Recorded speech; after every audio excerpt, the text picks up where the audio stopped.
So I'm lucky to be the second because I'm spared the description of resources at least. My work is focused on verbs of motion, and this includes both verbs of non-directed motion, such as walk or run, and verbs of directed motion, such as leave, arrive, etc. And it is a very preliminary thing, so it is a deep dive. My primary idea and goal includes looking into different semantic annotation schemata, so different in terms of different resources, as verbs described, the same verbs described in different resources, and compare the common and the distinct components of semantic description. And also, in the course of this work, obtain some preliminary idea as to their interoperability. There is, of course, a certain degree of this, so it can be harnessed to provide a better and richer description. It has been done before. So the resources I'm using are, again, WordNet, FrameNet, VerbNet, and Verb Atlas. And these are the sources, in fact, of the semantic and the syntactic information that is employed. The resources are aligned both at the level of their units and at the level of their building blocks. So I will explain a little bit later. And part of the resources, of course, not completely. And the corpora that I'm using are, again, the Bulgarian semantically annotated corpus, which is a source of information of examples annotated with senses from WordNet, which is very valuable, but sadly, it is not big enough to cover not only all verbs, but of course, but also different uses of the same sense, so different distribution and syntactic expression of the same senses, and their complements and arguments as a whole. So I supplemented these examples with ones from the Bulgarian National Corpus, which were filtered in order to cover the same senses that I'm looking at. So this is just an example of how the resources are mapped at the level of the units. So if we have the verb walk in FrameNet, it has a definition, lexical definition from the concise Oxford Dictionary. Also, the sense that is mapped to in WordNet should correspond in sense, and as you can see that it does. And in VerbNet, this is aligned with the same lemma, which describes actually the same sense, but we know that it is the same sense from the syntactic patterns associated with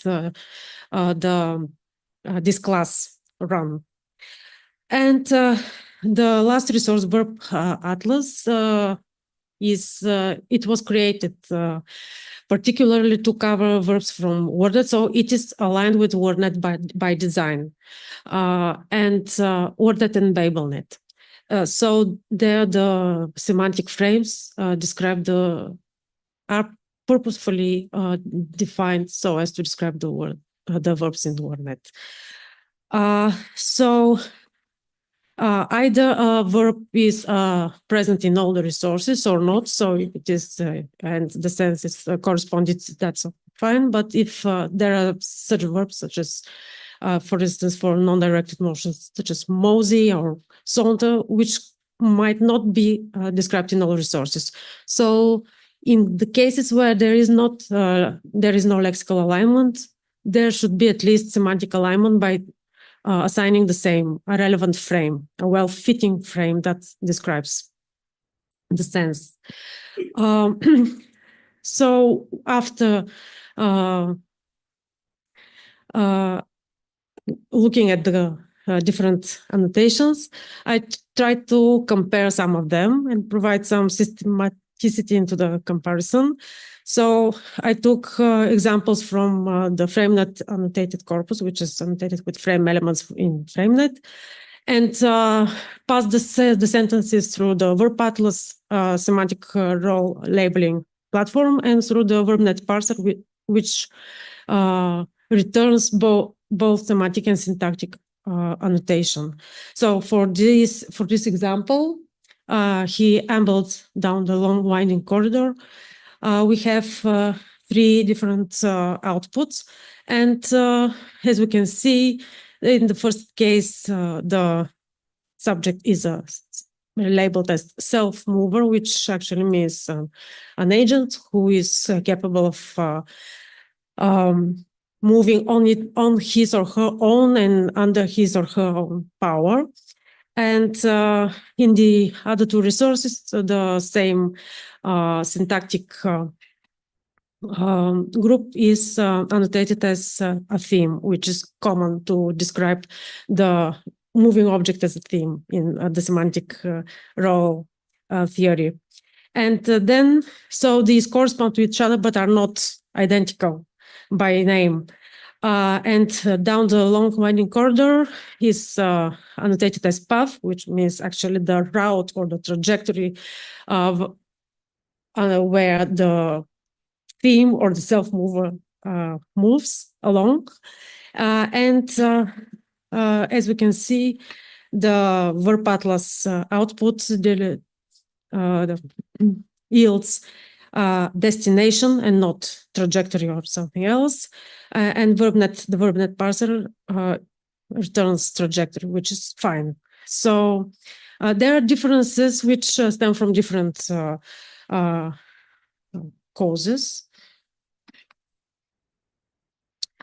And one of them, the primary one, I looked into it, is that in fact some of the descriptions in some or resource or another are more fine-grained or too fine-grained or the opposite, too broad. So for the verbs of non-directed motion, such as I chose just for to illustrate my point, lumber, walk, amble, and run, they're all assigned the FrameNet self-motion and the VerbNet class run. But they are assigned different frames in Verb Atlas. And these different frames have different definitions, which include different semantic roles, and this also impacts then the semantic role labeling algorithm and the outputs that it gives. So if we go back to another example, he journeyed from Heathrow to Edinburgh by overnight coach. In the first example, which is again from FrameNet, we have a traveler, which is actually a person who travels, of course, and corresponds to the agent in the Verb Atlas schema and of the frame travel, and to the theme in the class run. So there are a couple of differences, however. The first one is that from Heathrow, which is annotated as a source, obviously, is assigned destination in Verb Atlas and direction in the VerbNet parser, by the VerbNet parser. And also there is another thing that by overnight coach is assigned attribute as a semantic role, whatever that means, because it's maybe very broadly defined, or manner by the VerbNet parser. And destination is obviously outright incorrect. Attribute is fuzzy to a certain extent, so we might accept it. Direction is more or less, it can be considered correct, so the direction from where something comes, and not the direction in which something goes. And manner is actually fine, more or less. It is more broader than a mode of transportation, but corresponds to more or less to the semantics. The magenta rows actually come not from VerbNet itself, but from prop bank, which is aligned with VerbNet. So my point here is that, in fact, here there is a good synergy between the two resources, and the weaknesses of one may be overcome or by the strengths of the other, and combining them actually gives good results. And this is integrated into the parser itself. You can see where the semantic rows come from which resource, but the output is the annotation of the sentence, which may be better if they are combined. The reasons for this discrepancies, so why the one in one case why destination with from source is not accounted for at all in the frame's description of the verb atlas frame travel, which is okay. It may be skipped, but in this case it actually gives worse results. It doesn't allow us to annotate it correctly. And why the direction is not captured, and but the destination is. I checked for this example and found out that in the VerbNet patterns, the VerbNet list of syntactic patterns, there is not one that corresponds to this particular syntactic combination of a theme, a source, and a destination. So probably this is one reason. The idea here is that in such cases where we rely more on the syntactic description, which is not supported by enough examples, we can have limitations stemming from the sparseness of data, more or less. And that I forgot to include an example, but of course there is, it goes both ways. There are in fact cases where Verb Atlas or VerbNet provide better description than FrameNet, or more adequate for example, the verb dance is described in FrameNet only as it has two senses, but they're collapsed under one frame, and actually it is the same frame self-motion, but in fact one sense describes moving gracefully. For instance, he danced into the room, and the other is the perform a dance, which is has different syntactic expression and different sense. So in this case, the information, semantic and syntactic information coming from the other resources is better than FrameNet. They can be mutually enriched. And the second part of the work I have started. How many? 5 minutes. Okay, thanks. Okay. So I started annotating manually a corpus of examples, which, as I said, are from the BullSem core, supplemented with examples from the Bulgarian National Corpus. And I started with 5 very emblematic or representative motion frames: motion, self-motion, traversing, arriving, and departing.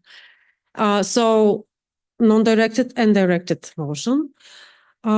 Each example is supplied manually with annotation that marks both the frame elements realized in each sentence and their syntactic category and function. So the grammatical function and what kind of syntactic group or phrase expresses them. So the output of this process gives us information about the combinatorial properties of the annotated lexical unit, the verb sense. And in particular, its combination, the combination of both core, so the most essential or the necessary frame elements and the non-core frame elements, as they actually occur in the examples. Also, we obtain some information about the syntax-semantic interface, in particular the regularities that underlie the syntactic projection of the frame elements into syntactic positions. Also, the syntactic groups that realize these frame elements, together with their morphosyntactic properties, the information about the preposition or complementizers and other lexical items that introduce the complements or the frame elements, and even some word order regularities. And this is an example of such a case where we have, first of all, different word order in the Bulgarian translation of the English original and in the English original. And in addition, we have some more information, such as the fact that this is the verb to swim. So here the dog part is the dog style is realized as an adverb. An adverb in Bulgarian, while it is this frame element is incorporated in the verb root in English. While there are also alignment between the frame elements and the semantic roles, which allows us to further deepen the analysis. And and these are, in fact, some examples of the different syntactic patterns across different frames. The red numbers actually show the tendencies, and the blue ones serve as a reference. For instance, with arriving, we usually express the goal, and with motion or self-motion, the numbers are quite low by comparison with the arriving verbs. And also, here is an example of one verb and its realizations in different contexts. And as we can see, the verb vervio, which means to walk, in fact, is usually combined with a prepositional phrase, which actually realizes the path frame element. So walk along the road or across the country, etc. And this is very typical of non-directed motion verbs. So the analysis is applicable to both theoretical studies and to the practical tasks. First, of validating the automatic consignment of semantic information, such as finding errors or inconsistencies in the assignments across the different resources, and also the practical task of semantic annotation, which is obvious, of course. So this is a preliminary study that